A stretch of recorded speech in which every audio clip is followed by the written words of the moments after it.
कि क्या गौ सेवा के बिना मुक्ति मिल सकती है? क्या महाराज नृग जैसा कोई गौ सेवक हुआ है दानी?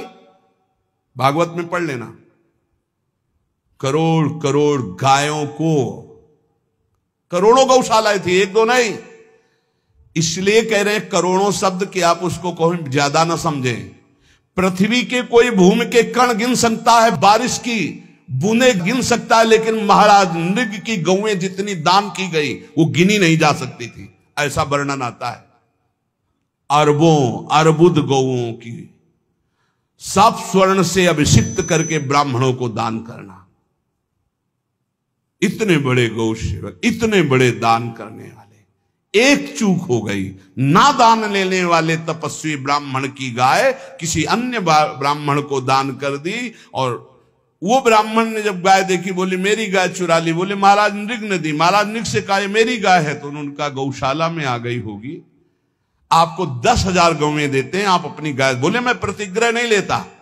जिसने दान लिया था उसने कहा गाय यही लेके जाऊंगा, तो उनका आप गाय छोड़ दीजिए, आपको 10,000 गाय देते। बोले नहीं लूंगा। बस अनजाने के अपराध ने गिरगिट बना दिया था, कुएं का गिरगिट।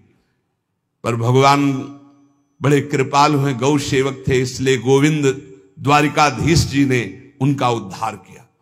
सब साधन का फल है अच्युत भावना से युक्त होकर, भगवत भावना से युक्त होकर निरंतर भजन करते हुए सेवा परायण रहो, चराचर जगत की सेवा परायण रहो। भजन करना ही सबसे बड़ा परम धर्म है। हम सब सेवाएं करें जगत की, लेकिन अंदर से राधा राधा राधा, गोविंद गोविंद गोविंद गोविंद, आनंद आ जाएगा।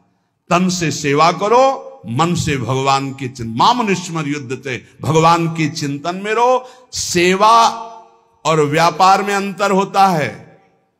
गौ सेवा के बहाने से धन का जो दान लेना है और उसका अपने में प्रयोग करना, मैं पितरों सहित नरक जाना है, लिख लो।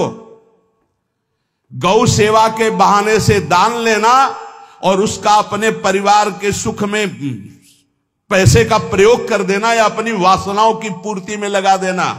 आया गौ सेवा के लिए और आप प्रयोग कर रहे हैं गाड़ी घोड़ा नाना प्रकार के सांसारिक भोगों में, तो लिख लो पितर सहित तुम्हारे नरक जाएंगे, क्योंकि गौ सेवा के लिए आया है।